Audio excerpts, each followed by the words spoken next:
Oke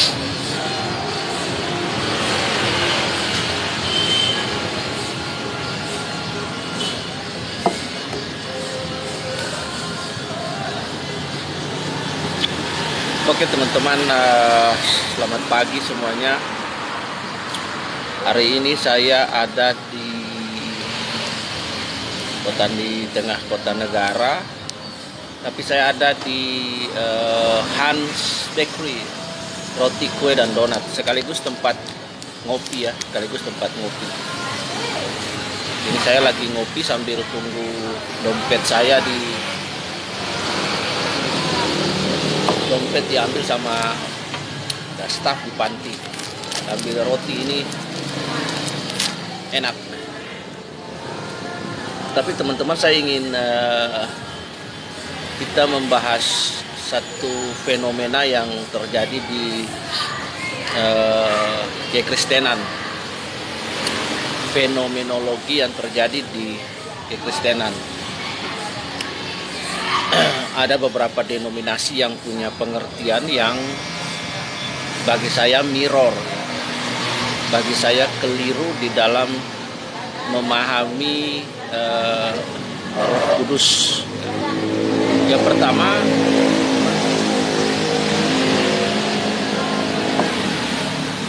pertama kita harus punya worldview. Teman-teman, kita harus punya worldview yang memadai. Worldview yang memadai tentang Roh Kudus. Nah, yang pertama kita harus memenuhkan persepsi kita tentang siapa itu Roh Kudus. Ya, teman-teman bisa lihat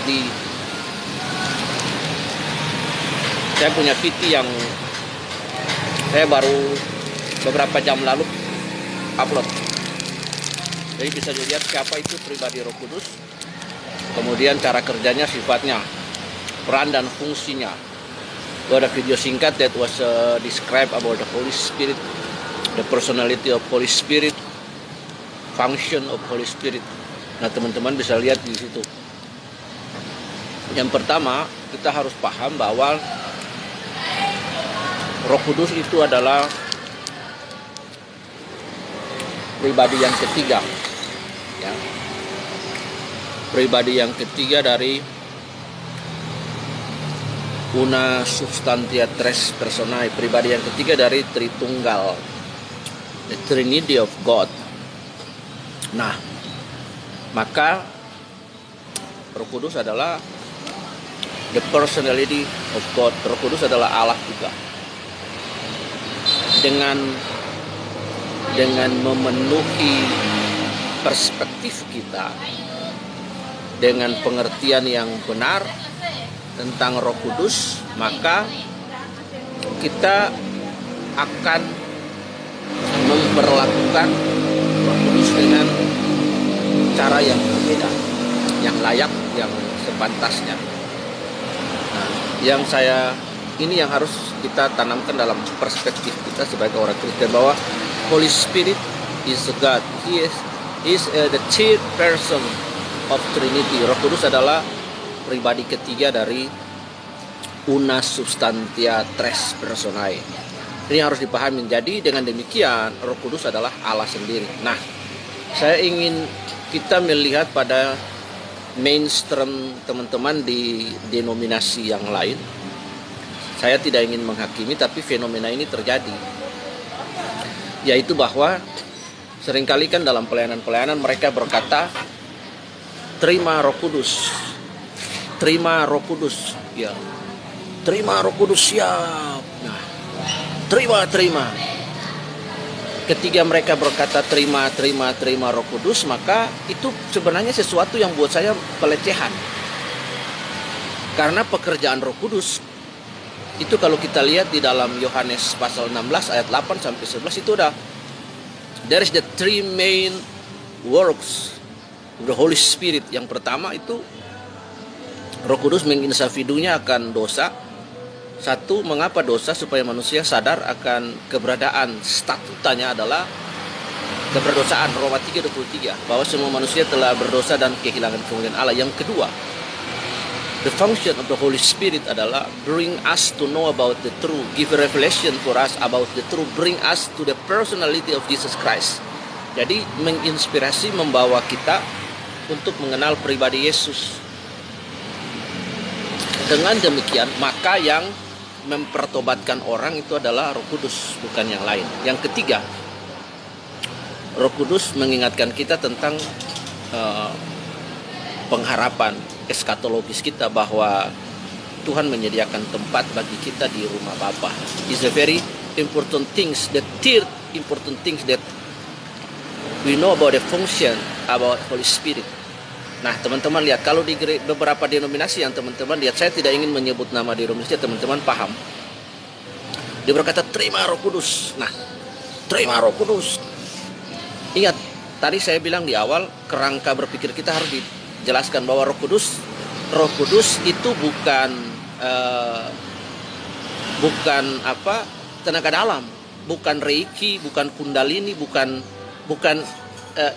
inner power ya. Harus diingat, khusus pendeta-pendeta yang punya pemahaman konstruksi yang keliru tentang the third person of God, tentang pribadi ketiga dari Allah, dari una substantia tres personae.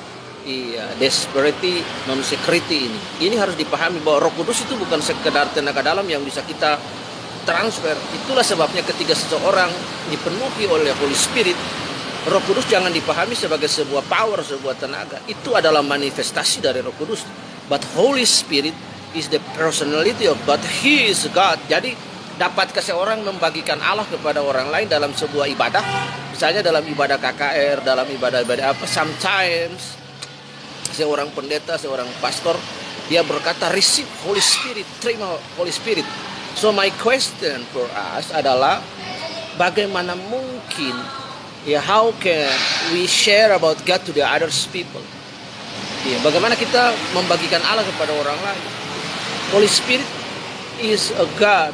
Karena itu kita harus punya honor, kita harus punya respect, kita harus punya penghormatan yang memadai.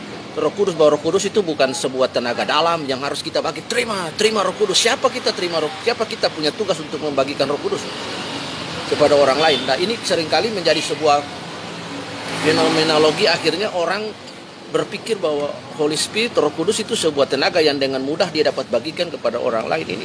Ini pelecehan. Ini pelecehan sekali. Karena itu orang-orang ini punya misunderstanding. Mereka punya pengertian yang rusak ya. They have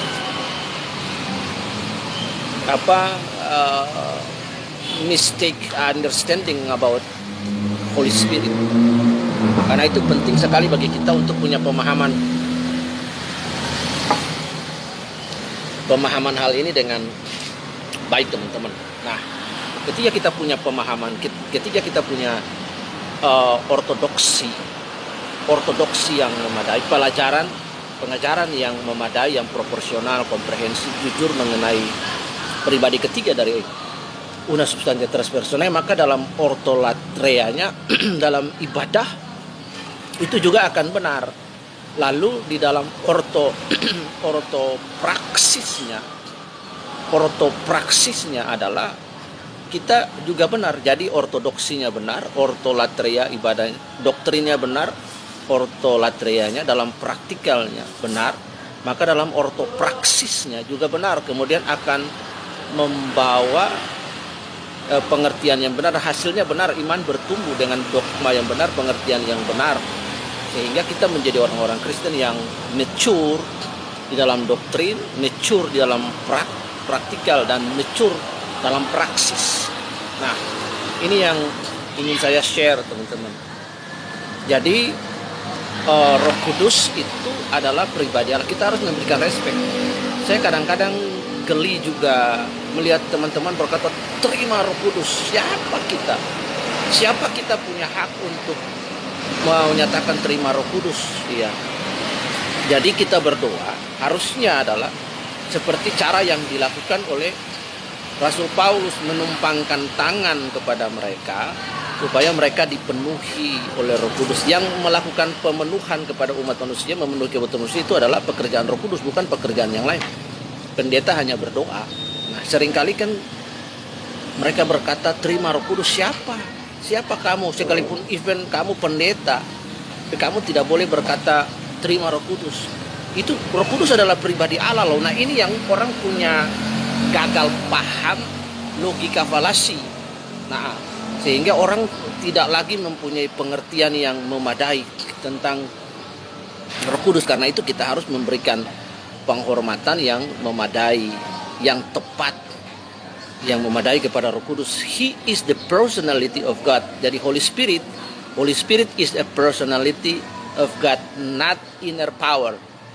Bukan tenaga dalam, bukan sebuah kuasa yang kita bagi-bagi. Ingat Roh namanya aja Roh Kudus. Pertanyaannya, apakah kehidupan seorang pendeta itu kudus 24 jam? Apakah kehidupan seorang pendeta itu kudus 24 jam? Pikirannya, perkataannya, perbuatannya kudus 24 jam. Ya, jika dia kudus 24 jam, pasti dia akan melakukan hal-hal besar dalam pelayanannya. Seringkali kan orang gaya-gayaan di mimbar, gaya-gayaan supaya kelihatan keren, kelihatan gaya-gayaan, tapi sebenarnya gimmick. Jadi itu sebuah penipuan, kamuflase di mimbar, gimmick. Nah, ini yang harus diberikan pencerahan. Beberapa tahun lalu sebelum TikTok menjadi viral, kemudian banyak orang migrasi ke TikTok dan kemudian melakukan pelayanan apologet dan lain sebagainya. Saya dengan beberapa teman itu kita mendirikan sebuah grup itu namanya grup Forum Pembantaian. Jadi forum pembantaian kita melakukan review terhadap pengajaran hamba-hamba Tuhan ya, hamba-hamba Tuhan. Jadi yang aneh-aneh kita benar-benar mengkajinya secara proporsional, komprehensif dan jujur. Karena kejujuran itu paling penting di dalam kita menilai, mereview pengajaran seseorang. Jadi namanya forum pembantaian di situ. Kita benar-benar jujur, proporsional, komprehensif melakukan review atas pengajaran seseorang. Kemudian kalangan internal terbatas, lalu kita diskusi, share itu di Facebook beberapa tahun lalu dengan beberapa teman yang punya pemahaman teologi tentunya yang memadai. Nah, ini jadi mari kita punya perspektif yang memadai tentang pengertian Roh Kudus. Roh Kudus adalah pribadi Allah. He is the personality of God. He is not personal power, tenaga dalam dan lain. Nah, seperti teman-teman kalau lihat tenaga dalam Reiki lalu dibagi, berarti ada tenaga yang keluar yang berasal dari dirinya yang diberikan oleh orang lain. Roh Kudus itu tidak seperti itu. Karena itu kita diberikan kuasa ya, yang kita menumpangkan tangan orang sembuh itu bukan karena kita, tapi karena pekerjaan Roh Kudus. Tetapi ingat bahwa Roh Kudus yang orang mengalami manifestasi dalam pelayanan kita, manifestasi orang menangis, orang dijamah, orang disembuhkan, itu adalah the manifestation of the Holy Spirit. Manifestasi dari roh yang tunggal, yang satu, roh Allah itu bisa beragam. Jadi manifestation from Holy Spirit can bring joy. Manifestation from the Holy Spirit can bring healing. Manifestation from the Holy Spirit can bring refresh for the people. Nah, ini yang harus kita pahami. Jadi orang berpikir, saya terima Roh Kudus, terima ya. Tidak seperti itu pelecehan. Dapatkah kita membagikan pribadi Allah dari dari seorang pendeta itu kemudian kepada orang lain, atau for an audience ya, in the church or indoor or outdoor, in crusade? Ini kan yang menjadi pertanyaan. Jadi mari kekristenan itu menempatkan Roh Kudus itu pada posisi dan tempatnya. He is the personality of God, pribadi ketiga dari Allah. Jadi memberikan respect yang memadai kepada Roh Kudus. Nah, seringkali hamba-hamba Tuhan dalam denominasi tertentu ini terima Roh Kudus. Nah ini teman-teman, jadi harus dipahami dengan baik. Kita adalah penerima kuasa.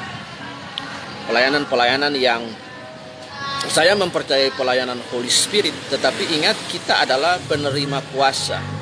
Kuasa itu tidak berasal dari diri kita, tapi kuasa itu berasal dari Roh Kudus. Ya. All of us as a servant of God is a receiver of the power from the Holy Spirit. Kita bukan pemberi kuasa. Kita bukan pemberi kuasa, tapi kita penerima kuasa yang menyalurkan kuasa kepada orang lain. Jadi sehingga dengan demikian maka tergenapilah perkataan Tuhan dalam kitab Roma bahwa semua dari Dia, oleh Dia, dan untuk Dia. Maksudnya apa? Bahwa semua kuasa, all the power that God was give for us, all the talent, all the spiritual gift, itu Tuhan berikan kepada kita.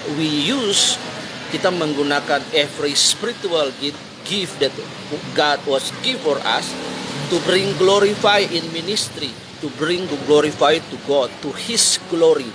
Dengan demikian, maka semua dari Dia, oleh Dia, dan untuk Dia. Nah, ini yang seringkali orang gaya-gayaan di mimbar. Kalau dia nggak numpang tangan, orang nggak numpang tangan sampai dorong-dorong begitu, kelihatannya nggak rohani seperti itu. Nah, nggak seperti itu teman-teman semua. Kenapa Roh Kudus bekerja di dalam satu tim dalam pelayanan-pelayanan itu karena kalau namanya itu karena Roh Kudus memenuhi pikiran orang, hati orang, kebutuhan orang kepada kebutuhannya dia. Jadi Holy Spirit fulfill the people need it. Kebutuhannya hari itu ketika dia hadir di ibadah, Roh Kudus tahu kebutuhan masing-masing pribadi, ya Roh Kudus jamah. Nah, jangan kita gaya-gayaan. Ya, seringkali orang kan gaya-gayaan supaya jemaat melihat bahwa pendeta ini fulfill with spiritual gift dengan roh, ditumpang tangan terus didorong. Jangan. Pelayanan Roh Kudus, lebih baik kita berdoa dan Roh Kudus bekerja. Nah, itu yang manifestasi, itu yang pure. Nah, seringkali kan orang gaya-gayaan, gimmick, itu ada semacam tricky ya. Ya, tricky in the stake, tricky on the stake. Nah, ini yang ingin saya bagi kepada kita teman-teman. Jadi kalau kita belajar, semakin kita membenamkan diri ya ke dalam kebenaran, maka kita akan diberikan perspektif berpikir yang memadai. Jangan pernah mengabaikan logika di dalam kita beriman. Logika dan iman itu, iman kita butuh iman, tetapi logika juga diperlukan, teman-teman. Nah, seringkali kan kalangan-kalangan karismatik ini seringkali mereka mengabaikan asal beriman. Teman-teman Pentakosta juga demikian. Oh, asal beriman, tidak perlu pakai logika. Kalau kita nggak pakai logika, itu binatang. Kita sama dengan hewan.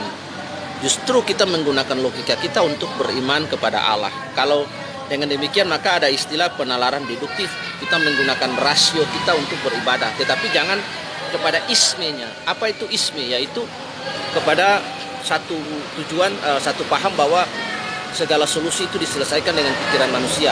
Nah, ini yang keliru. Kita misalnya mau makan, dan kita pakai logika. Kita kalau lapar, kita lapar sekali, kita nggak perlu tanya Tuhan. Tuhan, saya mau makan, boleh nggak?